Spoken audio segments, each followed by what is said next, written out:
Talking अड्डा पे सभी साथियों का स्वागत है। बिहार चुनाव और उसके प्रत्याशित नतीजों के बारे में हम लोग चर्चा के लिए इकट्ठा हुए हैं। हमारे साथ हैं कांग्रेस के पास राष्ट्रीय प्रवक्ता सुरेंद्र राजपूत जी। सुरेंद्र जी, आपका स्वागत है, नमस्कार।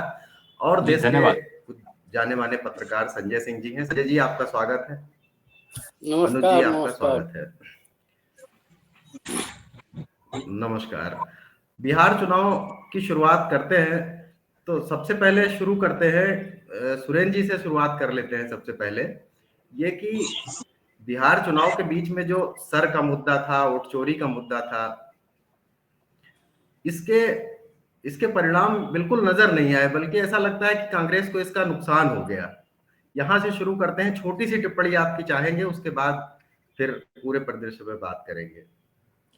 बहुत शुक्रिया अनुराग भाई। बस एक छोटी सी रिक्वेस्ट है कि 12-13 मिनट में खत्म कर लीजिएगा, उसके मुझे जाना है 3:15 बजे के आसपास। दो जी जी, चीजें मैं आपको आप बड़ी अपनी बात स्पष्ट कह लीजिए। जी जी जी। तो हम आपको बहुत स्पष्ट कहें कि अगर आपको SIR का मुद्दा या जो है वोट चोरी का मुद्दा, या जिस तरीके से डिस्क्रिपेंसी चुनाव आयोग कर रहा है, पारदर्शिता नहीं अपना रहा है, उसके मुद्दे को अगर आप बिहार के रिजल्ट से देखना चाहते हैं तो मेरे हिसाब से मुद्दा हमारा पुख्ता हुआ है। बिहार ने इस पर मोहर लगा दी है। बिहार ने मोहर कैसे लगाई अगर आप साफ साफ देखेंगे तो राकेश सिन्हा से लेकर के 66 जो भारतीय जनता पार्टी की फंक्शनरी हैं, अगर वो 2 जगह से ज्यादा पर वोट डाल रही हैं, भारतीय जनता पार्टी के ओहदेदार 2 जगह से ज्यादा पर वोट डाल रहे हैं, जो कि खुद अपना ही फोटो ट्वीट कर रहे हैं, कभी हरियाणा से, कभी पंजाब से और कभी बिहार से, तो ये अगर मुद्दा नहीं होता तो मेरे ख्याल से सारी बातें सामने नहीं आती। तो आज की डेट में हमारी तो जो आरोप थे वो पुष्ट किए हैं, चुनाव आयोग ने भी पुष्ट किया और उन लोगों ने भी गलती से पुष्ट किए हैं, और आगे जाकर के कंबल ओढ़ करके ये लोग बंगाल में भी डालेंगे वोट को। तो मुद्दा तो हमारा पुष्ट हुआ है, इसमें कहीं कोई दो राय नहीं। अब आप हर चीज को अगर रिजल्ट के तराजू पे तौलने लगेंगे तो निश्चित तौर पर रिजल्ट जो हैं इसी चोरी की वजह से ही तो अप्रत्याशित आए हैं। ये तो हम पहले से कह रहे हैं इस बात को कि इस तरीके से वोटों की चोरी की जा रही है, किस तरीके से वोटों को काटा जा रहा है, किस तरीके से वोटों को जो है डुप्लीकेसी की जा रही है, किस तरीके से ब्राजीलियन मॉडल को 22-22 जगह पर वोटर बना दिया जा रहा है, किस तरीके से दुलीचंद जो है डालचंद जो पश्चिम उत्तर प्रदेश के गांव का सरपंच है, किस तरीके से वो हरियाणा के किसी गांव का जो है वोटर बन जा रहा है। तो ऐसे लाखों लाख उदाहरण जो आपके सामने जब आएंगे, जब हरियाणा जैसे छोटे राज्य में 25 लाख के आसपास गड़बड़ियां थी वोटर लिस्ट में, तो इस वोटर लिस्ट में कितनी और गड़बड़ियां हैं, ये तो हमारा आरोप पुष्ट हुआ है। हाँ, चुनाव हम लोग हारे हैं, इसमें कहीं कोई दो राय नहीं। चुनाव की जो पराजय है, जिस वजह से जो अप्रत्याशित पराजय है हमारी, उसमें एक बड़ा काम इसका भी है। अगर इसके अलावा कोई और भी कमियां होंगी तो वो भी आज हमारी एक हाई पावर कमेटी बन गई है, जो अजय माकन जी के नेतृत्व में कि श्री वेणुगोपाल जी हैं, पवन खेड़ा साहब हैं और तमाम लोग रहेंगे। 1.5 हफ्ते से 2 हफ्ते 4 हफ्ते से 6 हफ्ते के बीच में हमारे पास इसकी रिपोर्ट आएगी, वो भी हम आपके सामने रखेंगे। नहीं सुरेंद्र जी, इसमें एक चीज मैं ये कहना चाह रहा हूं कि जो कांग्रेस ने जो सवाल उठाए, तो उसमें एक तो ये है कि उनके फॉलोअप मीडिया के थ्रू या जैसे होने चाहिए थे शायद वैसे नहीं हुए। लेकिन एक प्रश्न मतलब मेरा दलगत राजनीति से जुड़ा ये है कि कांग्रेस ने अगर ये ऐसे मुद्दे उठाए, मान लीजिए हरियाणा में ब्राजीलियन मॉडल वाला उठाया, या बेंगलुरु का जो राहुल जी ने एक प्रेस कॉन्फ्रेंस में बताया था, उसके बाद क्या लगता है कि फिर उसके लिए आंदोलन की राजनीति, अगर मान लीजिए गड़बड़ियां इस तरह की संस्थागत स्तर पर हो रही है, चुनाव आयोग भी संदेह के घेरे में है, तो कांग्रेस ने मुद्दा उठाया, फिर वो चुनाव में गई। तो इसके लिए अब आपको क्या लगता है कि ये क्या मसला इसी तरह से रहेगा कि एक प्रेस कॉन्फ्रेंस हुई फिर वो हुई? ये बात मैं भी मानता हूं कि अन्य संस्थाओं को जैसे मीडिया वगैरह को फॉलो करना चाहिए था कि राहुल गांधी सही कह रहे हैं, गलत कह रहे हैं, कुछ बातें सही कह रही, वो नहीं, उसने नहीं किया।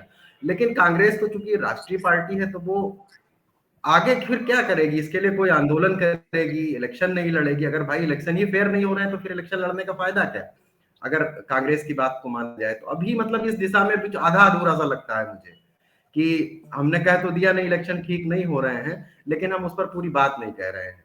और इसके अलावा सुरेंद्र जी हैं और इनको जल्दी जाना भी है, तो अगर हमारे बाकी मेहमान भी कुछ इस सवाल पे पूछना चाहें, हमारे साथ संजय जी वरिष्ठ पत्रकार और अनुज जी जुड़े हैं, हाँ, वो भी पूछ सकते हैं। पहले दो चीजें मैं बड़ी स्पष्ट कर देता हूं।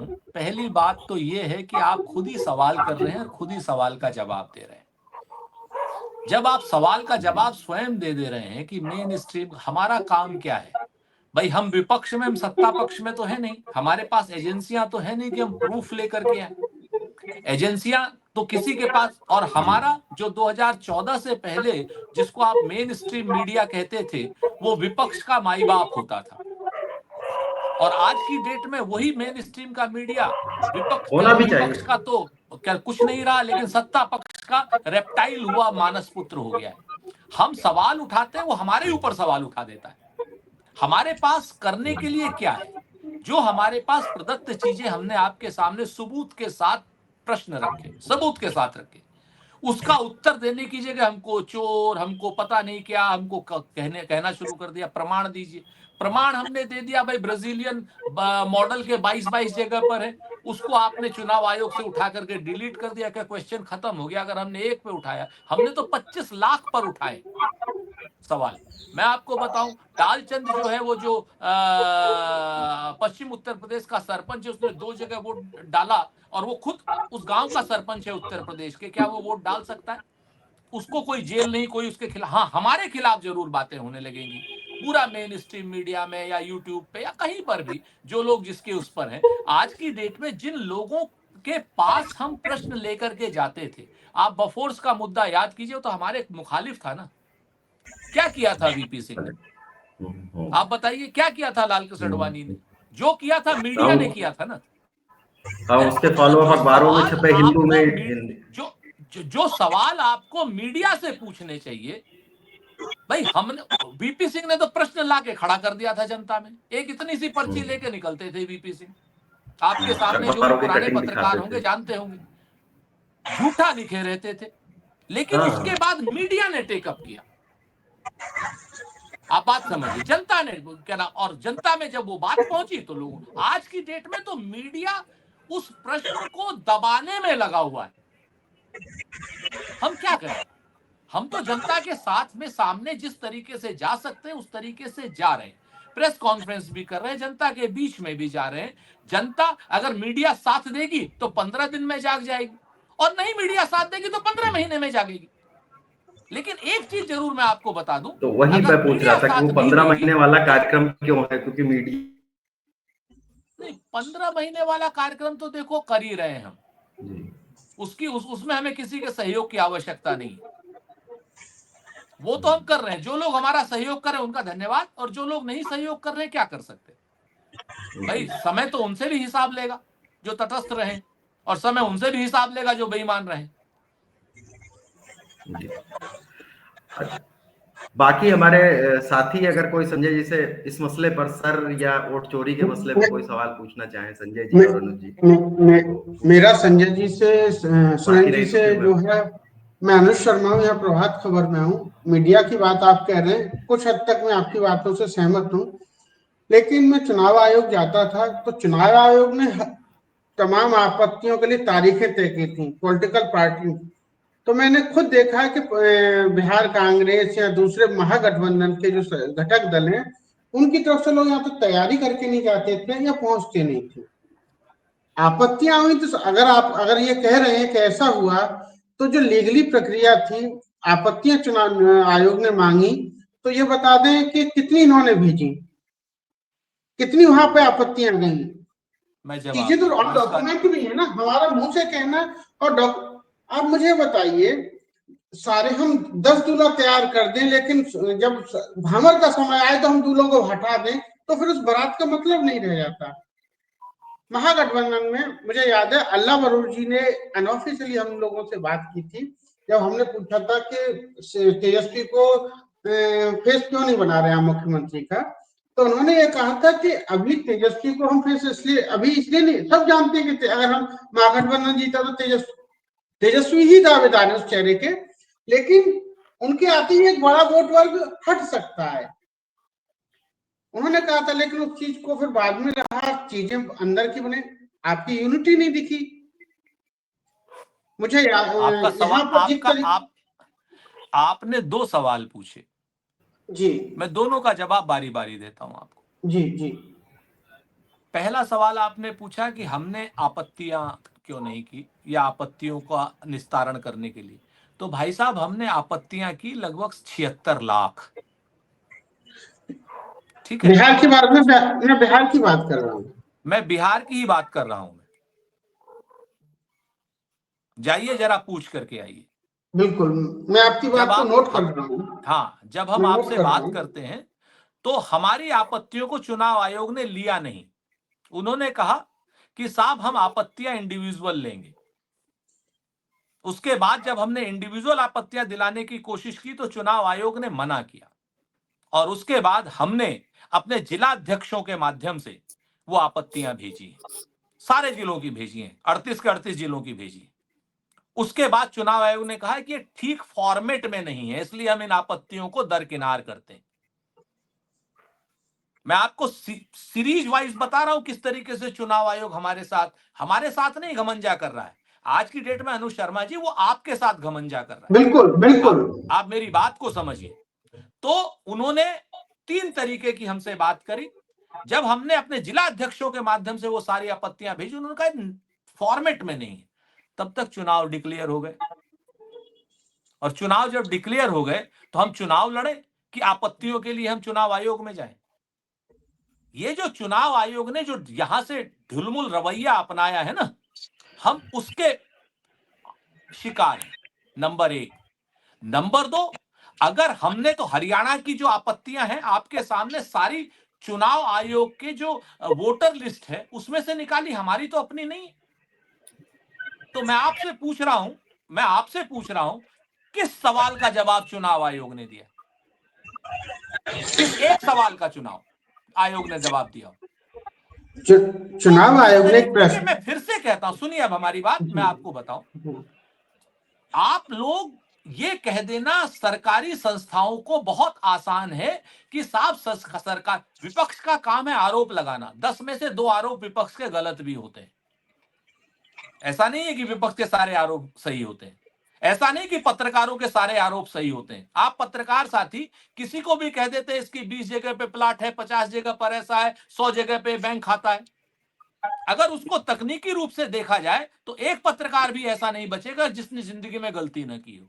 लेकिन उसको यह माना जाता है कि वो विपक्ष में, उसके पास जो सूचना आई, पुष्ट आई अपुष्ट आई, उसने गवर्नमेंट एजेंसी के सामने रख दी। अब उसकी जांच करना सरकार का काम है, और सरकार अपना काम करे, और उसके बाद आए कि भाई ये सूचना आपकी सही थी और ये सूचना आपकी गलत थी या भ्रामक थी। चुनाव आयोग 1 घंटे में हमको कह देता है कि ये सूचना भ्रामक है, गलत है, 1 घंटे में, और कोई प्रमाण नहीं देता। अब आप आ जाइए अल्लावेरू पे। राजनीतिक रूप से जो हमने जिस समय जो उचित समझा, पहली चीज तो अल्लावेरू जी ने ऐसा कहा होगा, मैं इसकी पुष्टि नहीं करता, बिल्कुल नहीं करता। नहीं आप नहीं कर रहे, लेकिन हम लोग काफी मीडिया मैं जिम्मेवारी से कहता हूं, आज की डेट में अगर मैं आपसे बताऊं, मैं ऑफ द रिकॉर्ड बात करूं, तो मैं आपको 50 पत्रकारों की ऐसी बातें बता सकता हूं, आपके पसीने छूट जाएंगे। हो सकता है, ठीक है ना, 50 की बता सकता हूं, जिनका ये चैनल है राजू भाई, चलिए, ये जानते हैं इन सब चीजों को। ठीक है कि नहीं? तो नहीं, मैं चलिए, आप 50 अंदर की बता बातें सकता अंदर हूं। रहने दीजिए, आगे।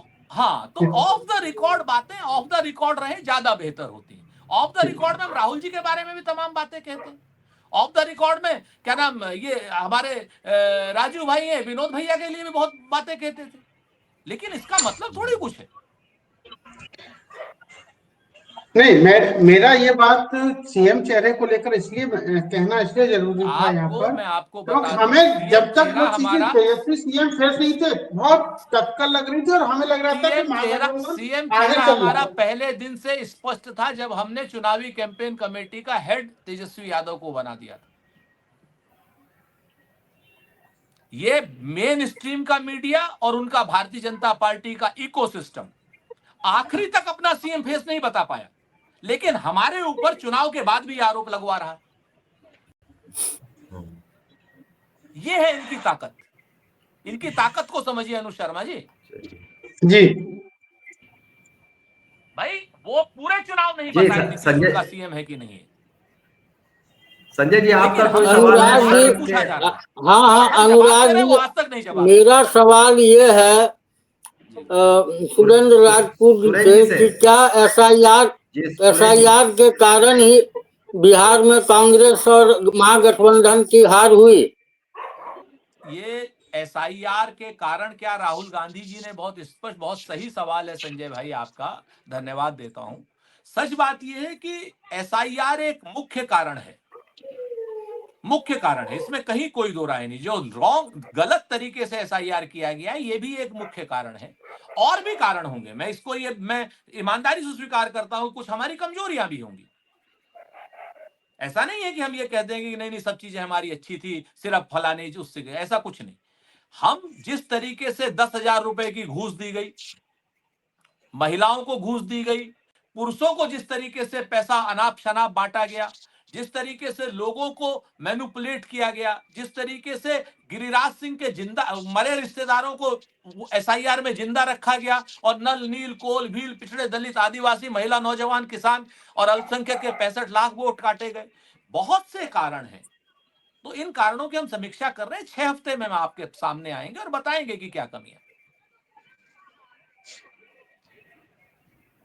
एक सवाल मेरा सुरेंद्र जी है, थोड़ा सा मतलब बिहार के चुनाव के परिप्रेक्ष्य में है, वो ये है कि थोड़ा पीछे चलते हैं। जब इंडिया गठबंधन आकार ले रहा था और उस समय अखिलेश यादव और नीतीश कुमार मिल रहे थे और मिलजुल के एक बृहद गठबंधन लोकसभा चुनाव के समय पिछले वाले बन रहा था और नीतीश कुमार भी उसका हिस्सा हुआ करते थे, तो आपको क्या लगता है कि कांग्रेस से उस समय एक स्ट्रेटेजिकल गलती हुई? और ऐसा जैसे बाकी जेडीयू वाले या कुछ लोग कहते हैं कि कांग्रेस ने उसको हाईजैक कर लिया पूरी लीडरशिप को, जबकि उसमें नीतीश साहब पीएम का फेस होते और ऐसा होता तब शायद हिंदी पट्टी में कुछ दूसरे नतीजे आते और लोकसभा में ही सरकार का आकार कुछ अलग होता। तो उसको आप शायद आप प्रवक्ता हैं, वैसे ना बोल पाए, लेकिन नहीं, हम बिल्कुल वैसे ही बोलेंगे, आप चिंता ना करो।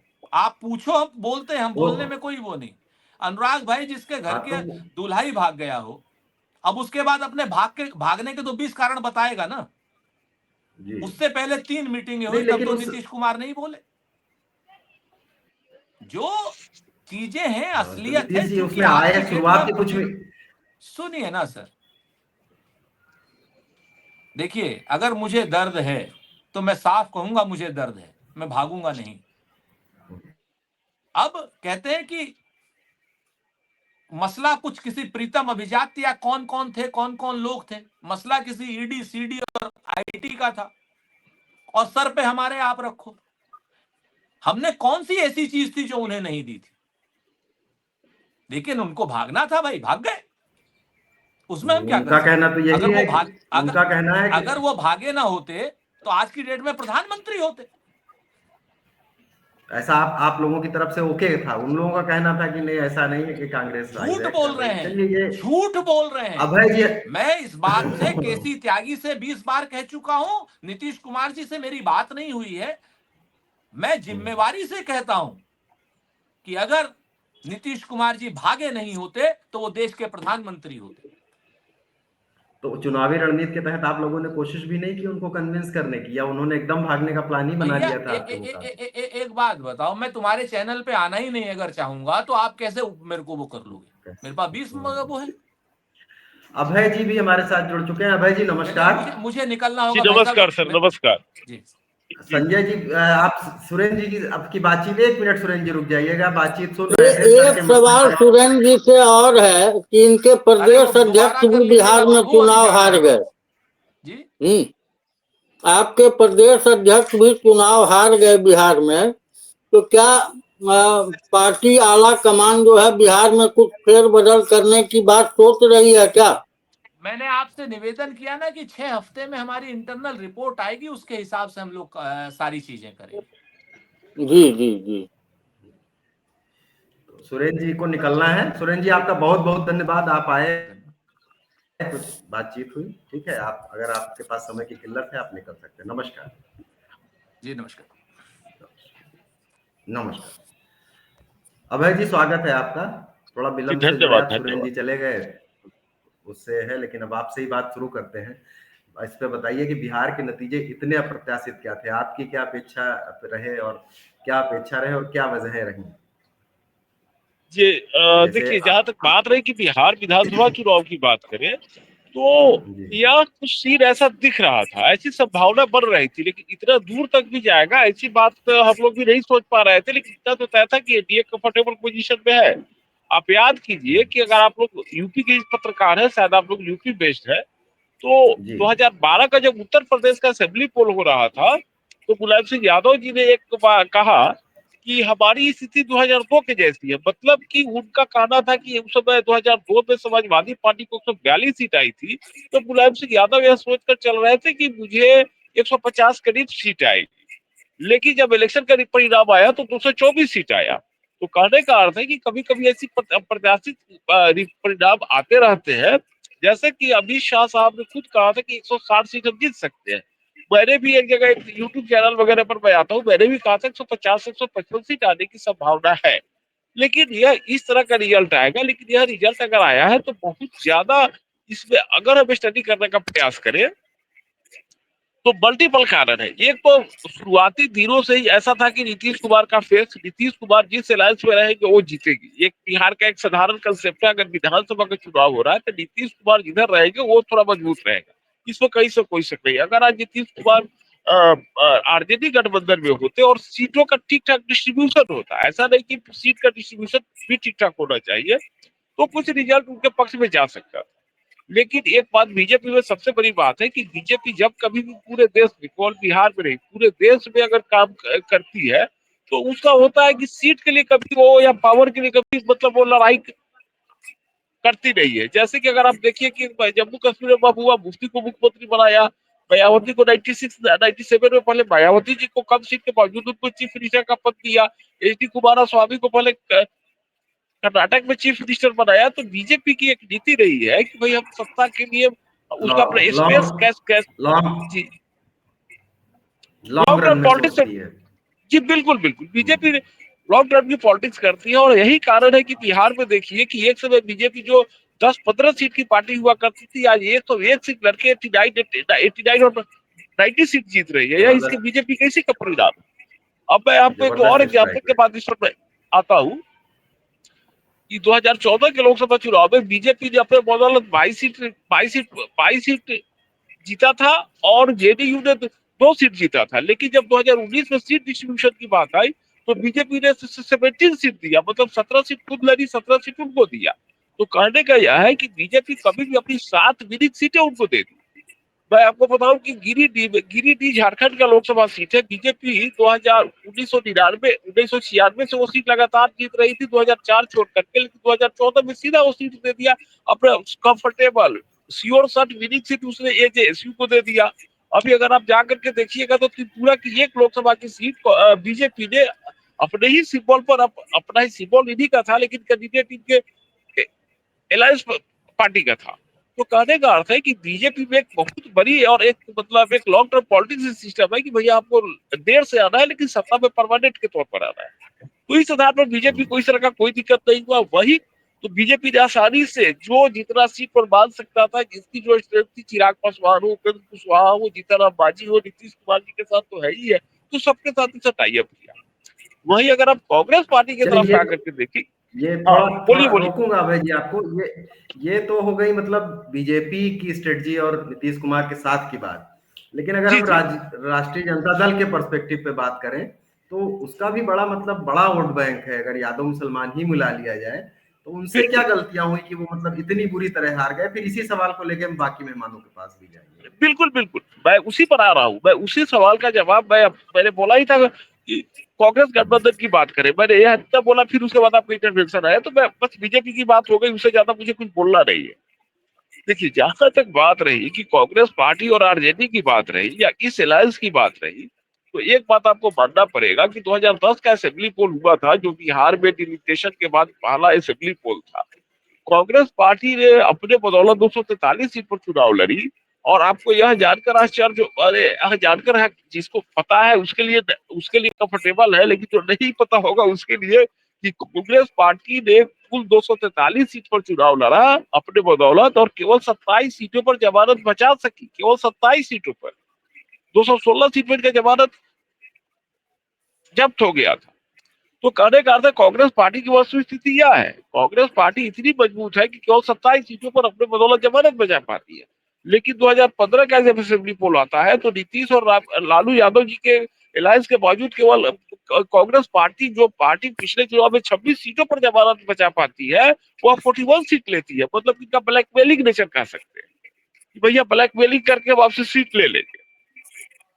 तो कहने का यह है कि उसके बाद फिर अगर हम बात करें तो 2020 के असेंबली पोल में की अगर बात करें तो 70 सीट उसने लिया, राजद से उसे अलायंस करके 70 सीट लिया। तो कहने का यह, अच्छा इस बार फिर उन्होंने ज्यादा सीट के लिए फाइट करते रहे।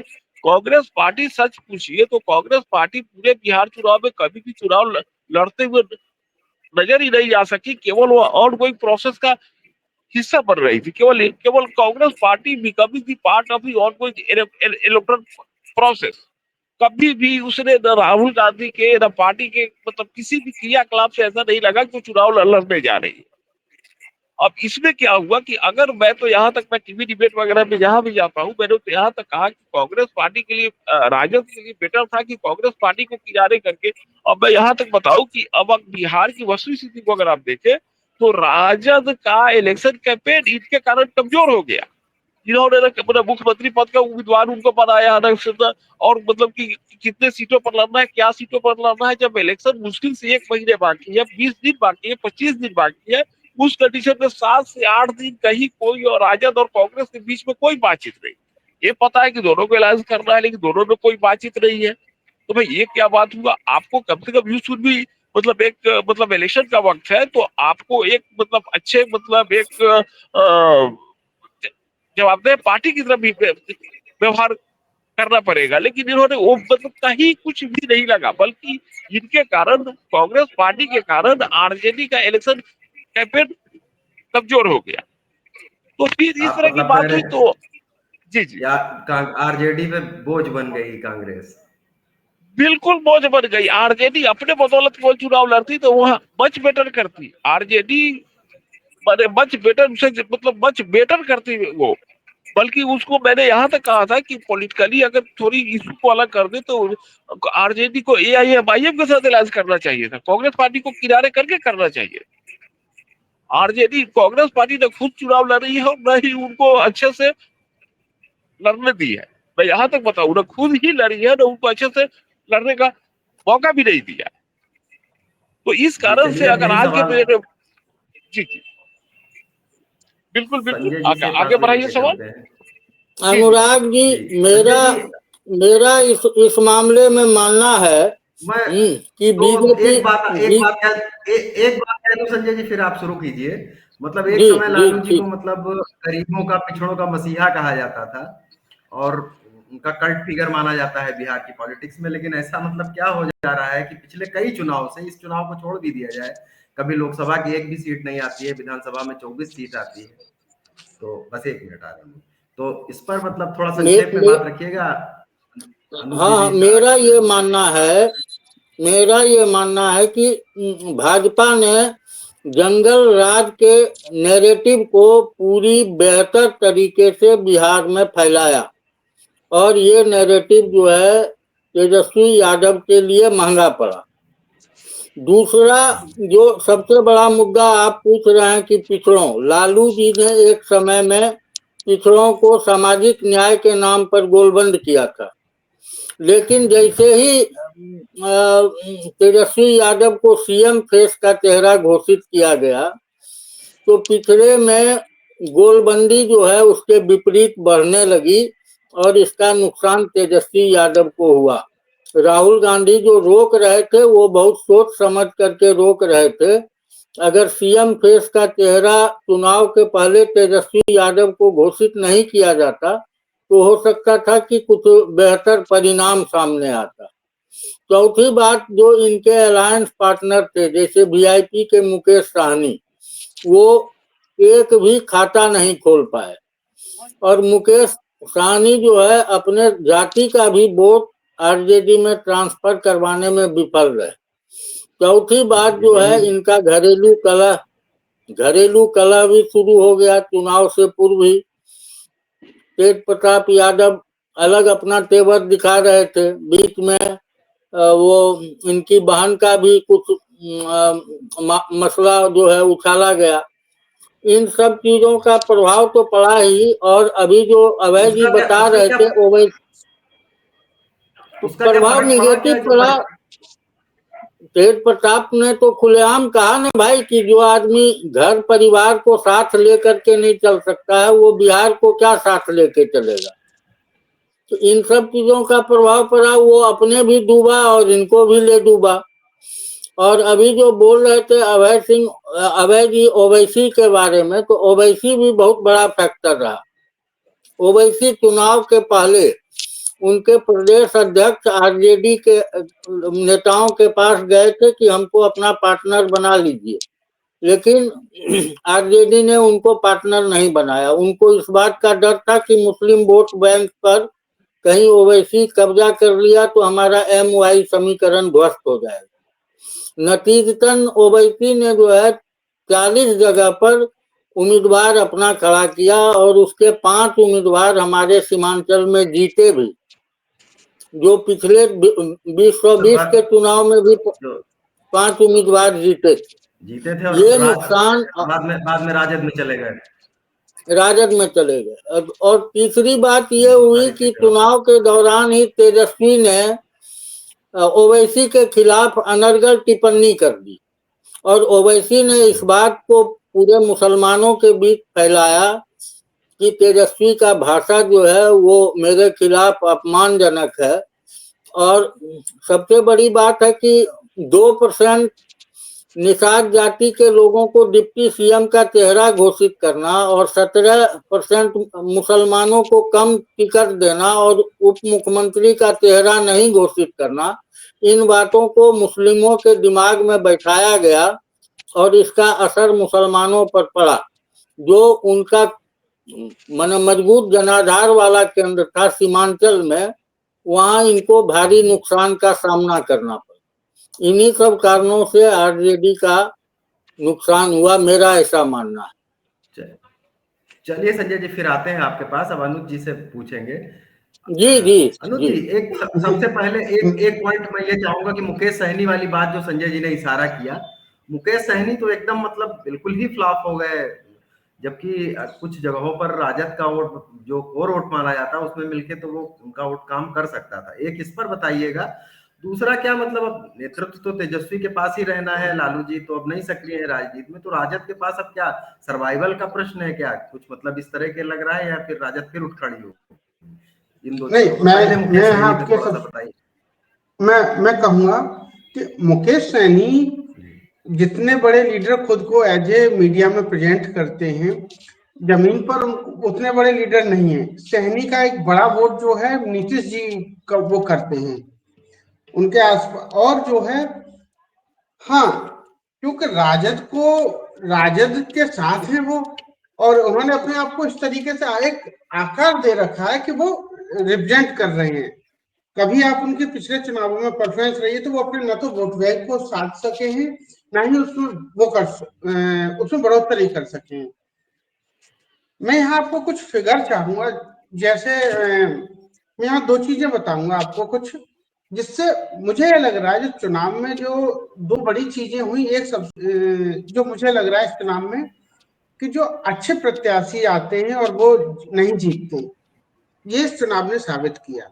कुम्हरार की सीट जो डॉक्टर साहब हारे, वो बहुत बड़ा नाम है, बहुत वो है।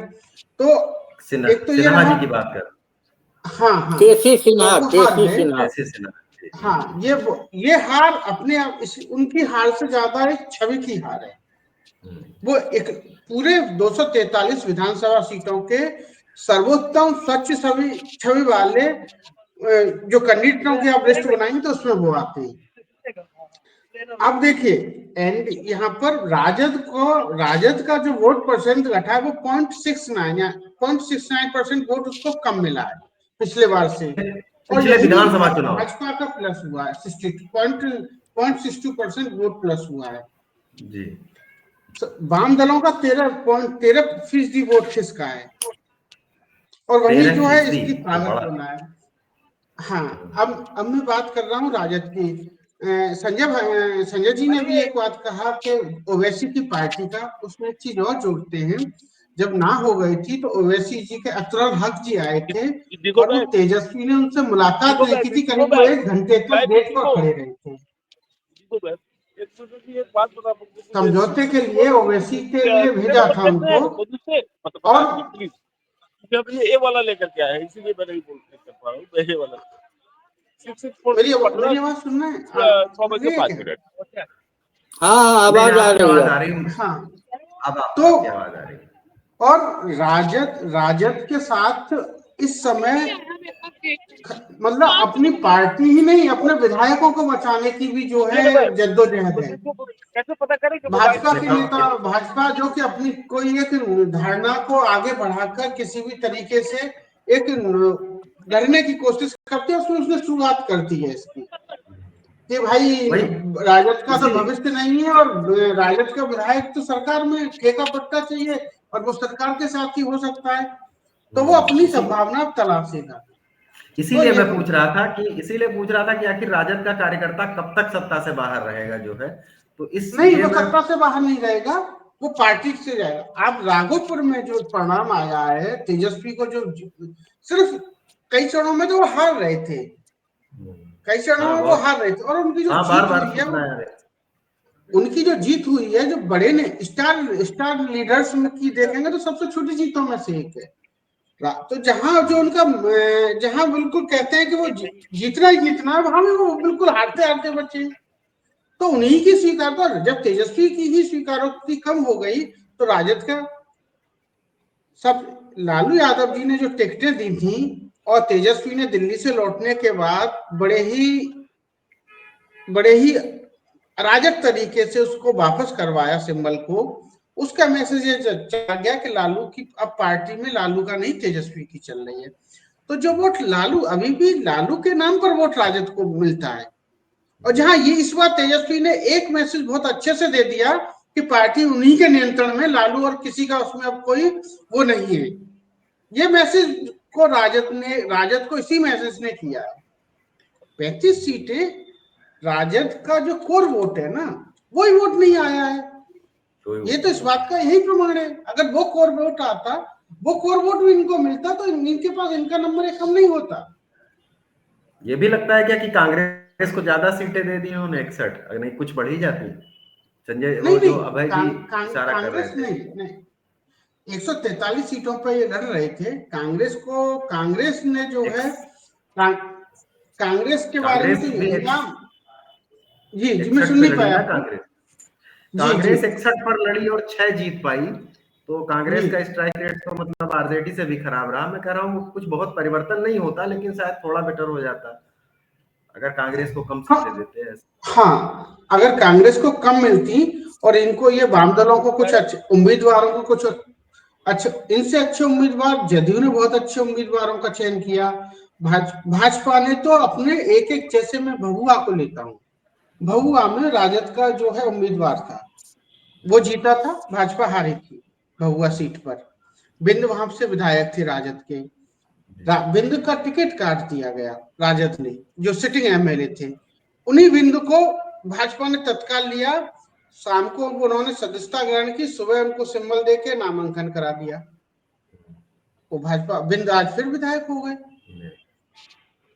भाजपा ने मतलब जो इनके जीते हुए कैंडिडेट थे, भाजपा ने अपनी हारी सीटों को इनसे इसलिए ऐसा भी ले लिया। तो रणनीति पे तेजस।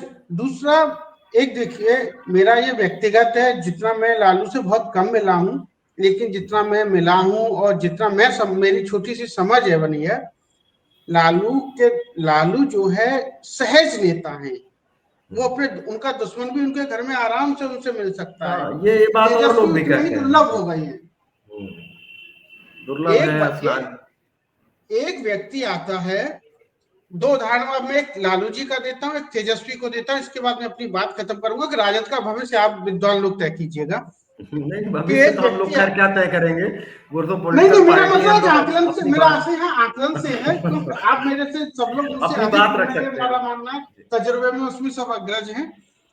एक व्यक्ति आता है अपने 2 बच्चों को लेके, एक की 10 साल की उम्र होती है और एक बच्चा उसका होगा 6-7 साल का। बस गोभी के फूल लाता, बर्थडे होता है, कुछ साल पुरानी बात है, ये बात 5 साल के अंदर की है। लालू जी को देता है। लालू जी अपने उसी अंदाज में रखवो करके रखवाते हैं। भोला यादव वहां खड़े होते हैं, शक्ति यादव वहां खड़े होते हैं और शक्ति यादव को इशारा करते हैं, चल, इशारा करते। शक्ति यादव वो मिठाई उस व्यक्ति को देता है जो गोभी का फूल लाया था, जो पटना का सबसे बड़े कॉन्ट्रैक्टरों में से एक था। मुझे लग रहा है कि वो जो मिठाई लाया था लालू जी के लिए, वो बड़ी ही कीमती और वो रही थी, जिस दुकान का उसका सिंबल था, वो व्यक्ति को देते हैं। लड़का थोड़ा सा देखता है, लालू ये देखते थे कि एक को बच्चे को मिठाई का डिब्बा मिल गया, दूसरा निहार रहा है, तो शक्ति को वो डांटते हैं और दूसरा डिब्बा भी उसको दिलवा देते हैं। मेरा ऐसा मानना है कि वो मिठाई उस परिवार में ने शायद ही पहली बार चखी होगी। एक वो दृश्य है। अब वो व्यक्ति जब गांव जाएगा, वो मिठाई जाएगी, तो मिठाई भी लालू के साथ लालू की चर्चा लेके जाएगी। एक अभी विधानसभा 2025 का चुनाव हो रहा है, ओवैसी जुड़ना चाहते हैं तेजस्वी से। उनका प्रदेश अध्यक्ष वो अपने नेता को, बिहार में का जो उनका लीडर है वो उनके आता है, वो दरवाजे पर खड़ा है और तेजस्वी मुलाकात नहीं कर रही है। ये परिणाम, इन 2 घटनाओं में भी इस परिणाम छुपा हुआ है। जबकि ये तो बहुत राजनीतिक बात मिलने, आप हाँ, कुछ ना करते मिल तो लेते कम से कम आराम से। हाँ, तो तेजस्वी को ये लगता है कि विरासत का लाभ तो चाहते हैं, लेकिन विरासत का कर्तव्य नहीं कर रहे हैं। लालू का 1% वो फील्ड नहीं कर रहे हैं, एग्जीक्यूटिव एटीट्यूड कर रहे हैं। लालू का जो लालू के साथ में कहते हैं जो छत्रप थे, अपराधी उनके समय छत्रप नहीं थे, अब्दुल बारी सिद्दीकी, शिवानंद तिवारी, ये लोग। अगर तेजस्वी 1 घंटा भी रोजाना शाम को सिर्फ चाय पी के गपशप उनके साथ करते, तो भी वो कुछ चीजें बेहतर होती राजद के लिए। क्षेत्रीय ये लोग मिल नहीं सकते। जगदानंद जिन्होंने जो है पूरी जिंदगी दे दी, और लालू भी जिनसे जो है तेज नहीं आवाजें बोल पाते थे, वो जगदानंद जो है वो कोई पूछ नहीं रहा है। भोला यादव जो हनुमान कहा जाते थे, भोला यादव का वचन ही लालू का वचन माना जाता था। तो भोला यादव ये तय नहीं कर सकते कि मैं किसी को मिला दूंगा तेजस्वी से। जी अनुज जी, ये तो हो गई बात।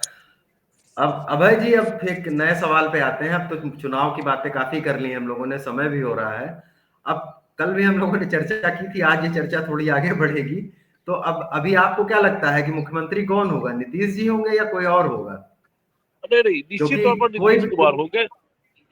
नीतीश कुमार ही होंगे, चीफ मिनिस्टर नीतीश कुमार ही होंगे। नीतीश कुमार को कब मैंने सवाल इसलिए पूछा मैंने, क्योंकि कोई भी दो अभी जोड़ने में लगभग 122 के आसपास है, इधर उधर से समीकरण लोग बना रहे हैं। तो ये चर्चा चली है कि बीजेपी चाहे तो इस बार अपना भी चीफ मिनिस्टर बना सकती है। अनुज जी तो खल थे हम लोगों के साथ चर्चा है, तो उस पर अनुराग जी, बीजेपी अभी इस तरह का खतरा नहीं उठाएगी, क्योंकि पूरे बिहार में एक अलग तरीके का सेंटीमेंट बना हुआ है। और अभी अगर बीजेपी इस तरह का काम करती है, हाँ, ये चर्चा जरूर है कि जो मंत्रिमंडल पहले था, उस मंत्रिमंडल में फेरबदल होगा, नए चेहरों को हो सकता है मंत्रिमंडल में जगह मिले। जी ठीक है संजय जी। देखिए, अब मैं अगर बोलना चाहूँ, देखिए ऐसा है, नीतीश कुमार के पास बीजेपी की अगर आधी 50-60 भी सीटें रहती तो बीजेपी ऐसा एक्सपेरिमेंट कतई नहीं करती, नीतीश जी को ही लेके चले। बीजेपी कभी भी किसी एलआई को ऐसे छोड़ती नहीं है, क्योंकि बीजेपी की नजर उनके बास बेस पर है। बीजेपी की नजर है कि जब नीतीश कुमार का आज से कुछ साल बाद जब पॉलिटिकली और कमजोर हो गए, या पॉलिटिकली जब मतलब कोई दूसरा व्यक्ति को हैंड ओवर करने की स्थिति आएगी, उस कंडीशन में बीजेपी को पास बेस की बीजेपी तो नीतीश कुमार के साथ ऐसे भी नहीं करेगी।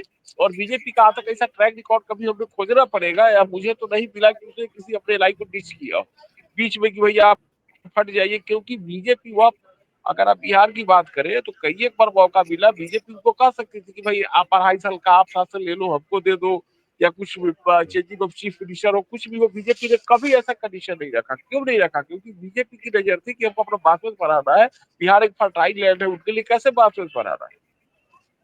तो बीजेपी तो ऐसा कुछ ना करने की सोच रही है ना करेगी।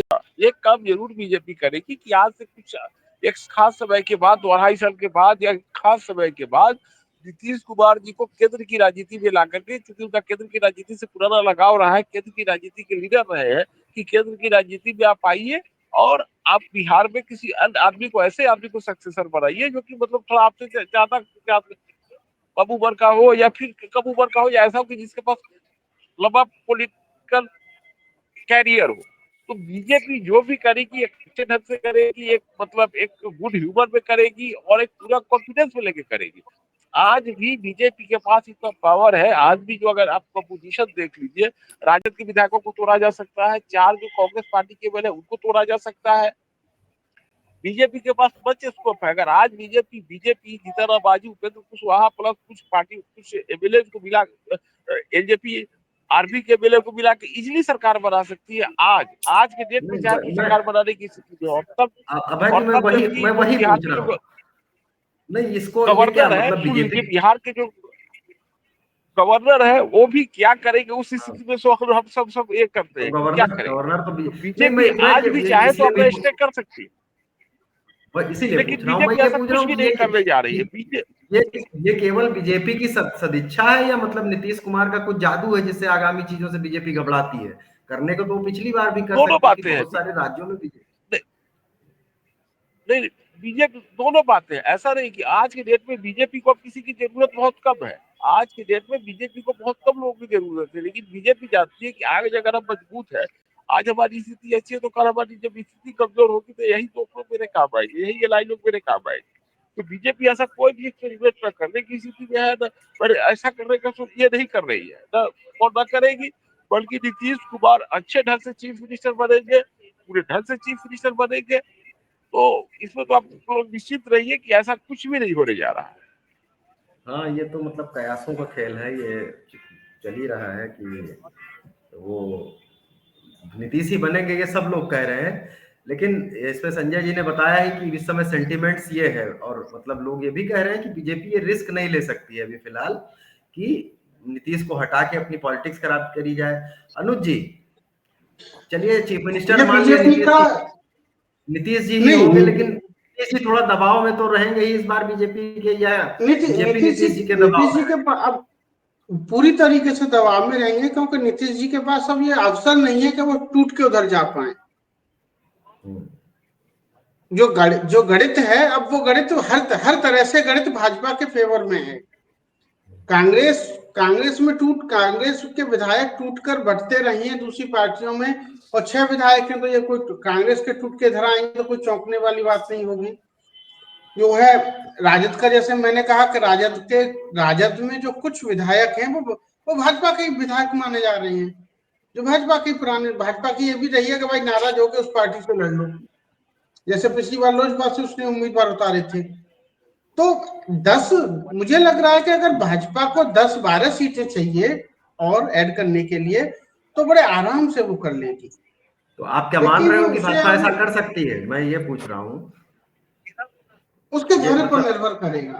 फिलहाल मैं अभी जिस तरीके से सुबह सम्राट चौधरी नीतीश जी से मिलने गए, और दूसरी तमाम पॉलिटिकल नेताओं ने जो हुई, तो उससे संकेत ये मिलने कि फिलहाल तो ऐसा नहीं है। फिलहाल मंत्रिमंडल के रूप को लेकर चर्चा हो रही है, जो कि 17-18 तारीख को गठित होने जा रहा है। जैसे संजय जी और अभय जी दोनों लोग ये कह रहे हैं कि नीतीश ही मुख्यमंत्री होंगे, लेकिन इनके हो सकता है कारण थोड़ा अलग अलग हो। लेकिन आप ये थोड़ी बारी संभावना देखते हो कि हो सकता है? नहीं, भाजपा को अगर आप बिल्कुल प्योर सीधा बच्चा कहेंगे तो कहीं नहीं, क्योंकि इस चुनाव में तो उसने कहीं से नहीं की। वो सफेद चाल चलन चरित्र की बात करती है, लेकिन उसने बहुत सारे उम्मीदवार उतारे।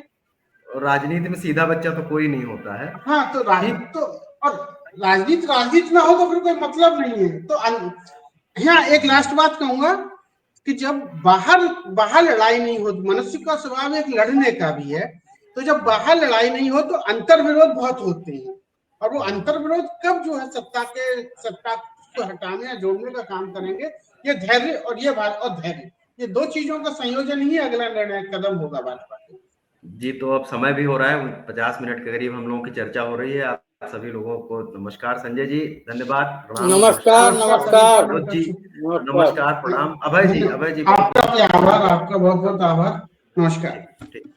धन्यवाद जी, धन्यवाद।